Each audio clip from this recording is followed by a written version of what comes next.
Exercise के 12 का इस वीडियो में मैं आपको रोग पहचान करने का एक विशेष टेक्निक जिसको आणविक निदान टॉपिक दिया गया है, सिंपल सा मॉलिक्यूलर डायग्नोसिस क्या है। सिंपल सा आप जानते हैं किसी भी तरह के रोग की अच्छे उपचार के लिए, प्रभावी उपचार के लिए उसकी प्रारंभिक पहचान, रोग कैसे हो रहा है उसकी पहचान, रोगाणु की पहचान एवं रोग क्रिया विज्ञान को समझना अति आवश्यक है।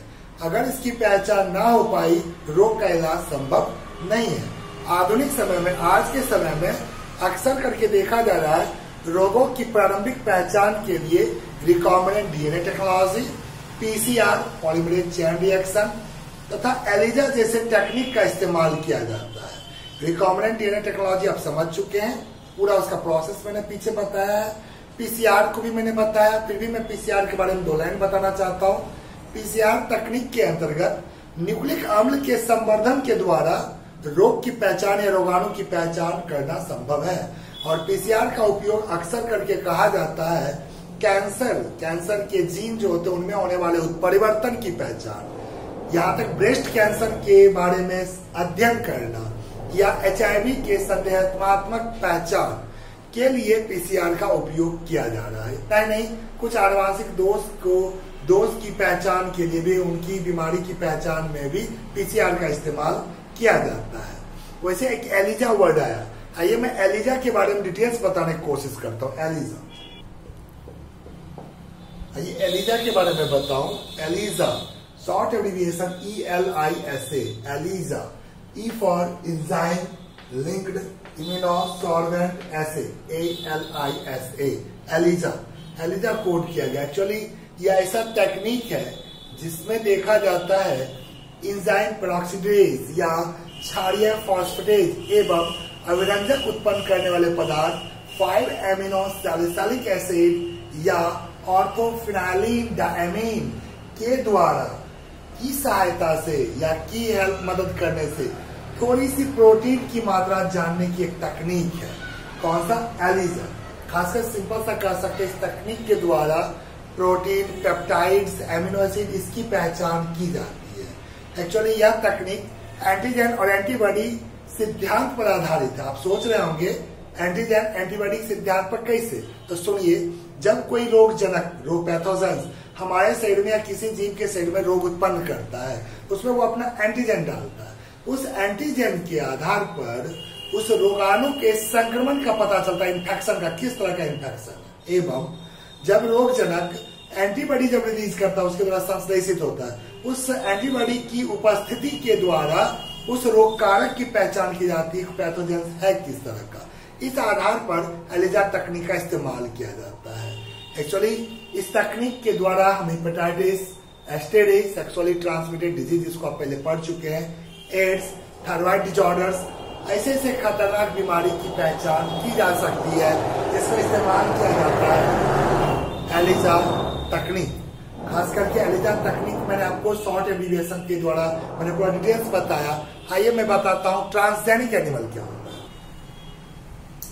आइए ट्रांसजेनिक एनिमल के बारे में बताऊं। वैसे भी आप जानते हैं GMO जो पहले आप पढ़ चुके हैं, जेनेटिकली मॉडिफाइड ऑर्गेनिज्म, उसी के अंतर्गत इसको भी रखा गया है। यानी आपने पढ़ा था जैव तकनीक, खास करके बायोटेक्नोलॉजी या जेनेटिक इंजीनियरिंग या रिकॉम्बिनेंट डीएनए टेक्नोलॉजी के द्वारा किसी बाहरी जीन को, किसी ऐच्छिक जीन को अगर किसी जीव में प्रवेश कराया जाता है, उस तरह के जीव को GMO कहा था, आपने पढ़ा था। वैसा डिफिनेशन यहाँ भी मैंने दिया है, ऐसा जंतु जिनमें जैव प्रौद्योगिकी तकनीक के द्वारा ऐच्छिक जीन का स्थानांतरण किया जाता है, वैसे जीव को, ऐसे जंतु को ट्रांसजेनिक एनिमल कहते हैं।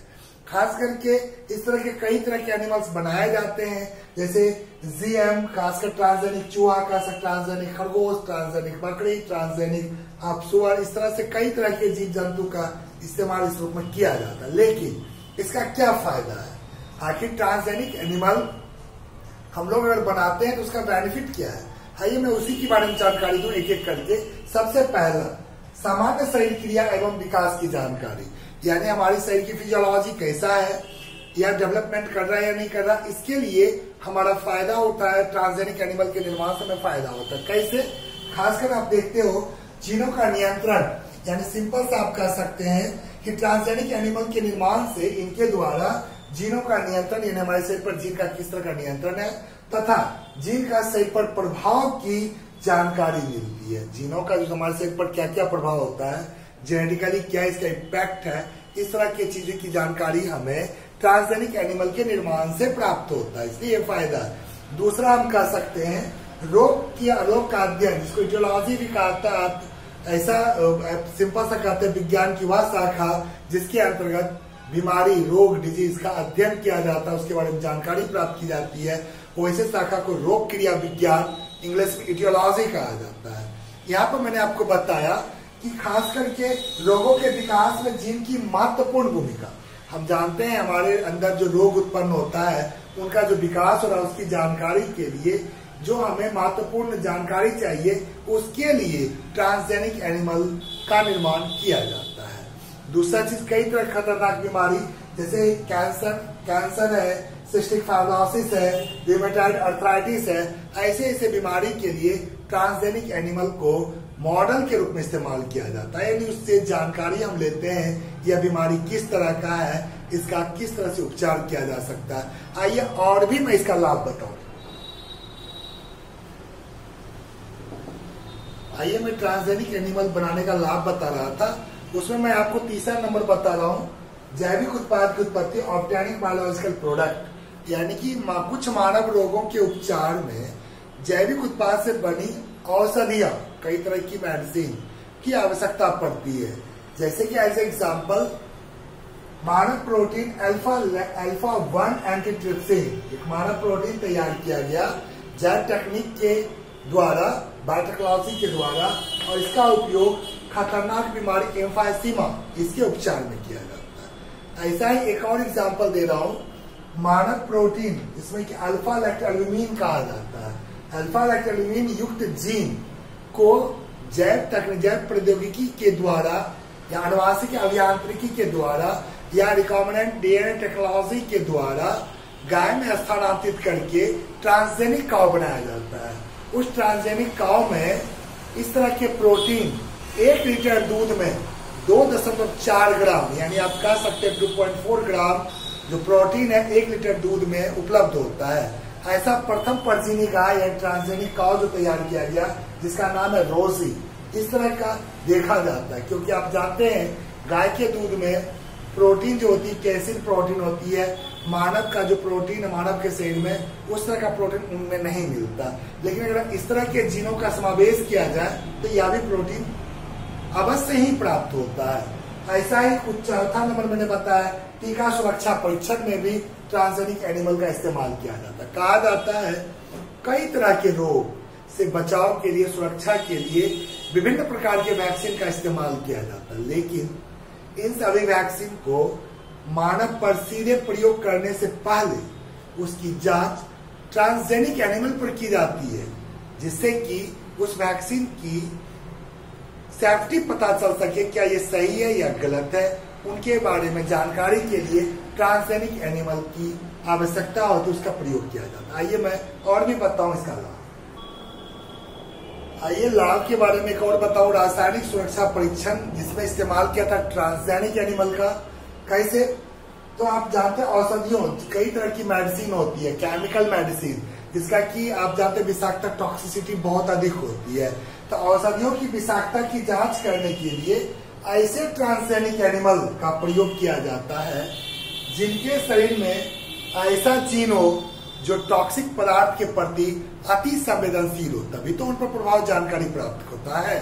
तो कहा जाता है ऐसे ट्रांसजेनिक एनिमल के शरीर के संपर्क में टॉक्सिक पदार्थ को लाया जाता है तथा उन पर पड़ने वाले प्रभावों का अध्ययन किया जाता है।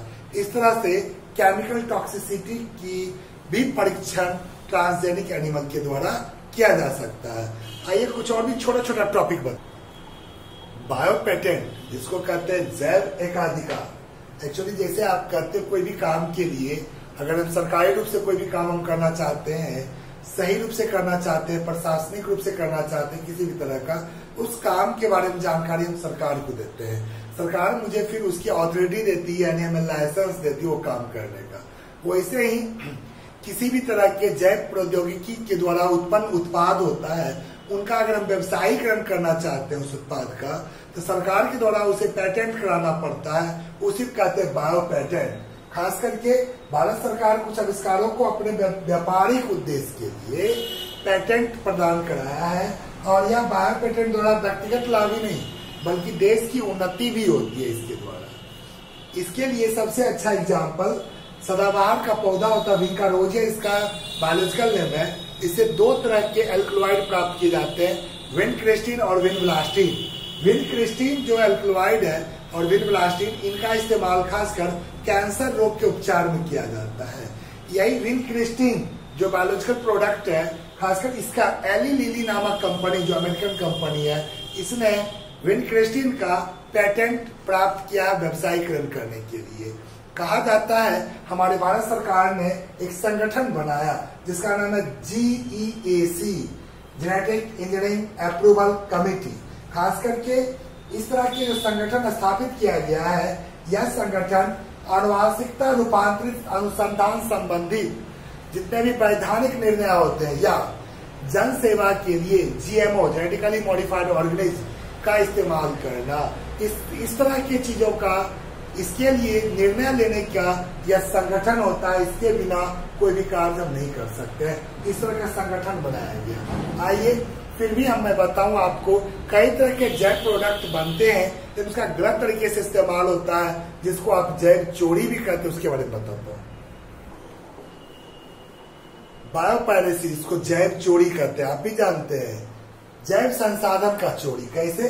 किसी राष्ट्र या उससे संबंधित लोगों से बिना व्यवस्थित अनुमोदन या क्षति भुगतान पूर्वक, स्पष्ट लिखा हो, क्षति पूर्वक भुगतान के बिना जैव संसाधनों का उपयोग करना जैव चोरी कहलाता है। या ना ही आपने अनुमति लिया, ना ही उसका जो कॉस्ट होता है वो आपने पे किया, उसके बिना ही आपने जैव संसाधन का इस्तेमाल किया, इसी को बायोपायरेसी कहते हैं। इसी तरह का एक और वर्ड है बायोप्रोस्पेक्टिंग, जीवों से उन यौगिकों को प्राप्त करना जिनका परंपरागत चिकित्सा पद्धति में प्रयोग नहीं किया गया है। इस तरह की प्रक्रिया को बायोप्रोस्पेक्टिंग कहते हैं। ऐसे ही कुछ छोटा मोटा और भी चीज बताऊं, अलग से थोड़ा बताता हूं। एक छोटा सा वर्ड दिया मैंने, हाइब्रिडोमा टेक्नोलॉजी। खासकर कहा जाता है इस टेक्निक के द्वारा बड़ी संख्या में मोनोक्लोनल एंटीबॉडीज तैयार किया जाता है। इस तरह के टेक्निक में हाइब्रिड सेल से, कौन सेल से? हाइब्रिड सेल से तैयार किया जाता है एंटीबॉडीज। ये हाइब्रिड सेल दो तरह का मिलान से होता है, एक बी लिम्फोसाइट, ध्यान रखेंगे, और इसके साथ साथ ट्यूमर सेल जिसको माइलोमा सेल भी कहते हैं। इन दोनों के संयुग्मन से हाइब्रिड सेल बनते हैं। और इस टेक्निक में, हाइब्रिडोमा टेक्नोलॉजी के टेक्निक में, जो हाइब्रिड से हाइब्रिडोमा लिया गया, इसी टेक्निक में हाइब्रिड सेल से अधिक संख्या मोनोक्लोनल एंटीबॉडीज तैयार किया जाता है। मोनोक्लोनल एंटीबॉडीज क्या है? सिंपल सा आप कहते हैं एक समान प्रतिरक्षी कोशिकाओं से उत्पन्न होने वाले एंटीबॉडीज। एक समान यानी एक जैसा प्रतिरक्षी कोशिका है, उनसे उत्पन्न होने वाले जितने भी एंटीबॉडीज होंगे उन सबको मोनोक्लोनल एंटीबॉडीज कहते हैं। और इस तरह के एंटीबॉडीज का इस्तेमाल कैंसर जैसे रोगों को उपचार करने में किया जा रहा है, आजकल खूब किया जा रहा है। एक छोटा सा वर्ड मैंने दिया है फ्लेवर सेवर। कभी कभी पूछा था क्या है? एक परजीवी पौधा टमाटर के रूप में, टोमेटो, इसी को फ्लेवर सेवर के नाम में जाना जाता है। खास करके इसमें देखा जाता है पॉलीगैलेक्टो यूरिनेज एंजाइम को उत्पन्न करने वाले जीन को निष्क्रिय करके टमाटर के जीवन काल, लाइफ स्पेन को कई गुना बढ़ा दिया जाता है और टमाटर को अधिक पकने से रोकता है, जिससे टमाटर खराब ना हो और अधिक समय तक हमारे पर्यावरण में बना रहे। इस तरह के जेनेटिक प्लांट को, ट्रांसजेनिक प्लांट को फ्लेवर सेवर टोमेटो कहा जाता है। आज मैंने आपका एक्सरसाइज 12 पूर्ण रूप से समाप्त किया। नेक्स्ट में मैं एक्सरसाइज 13 बताऊंगा।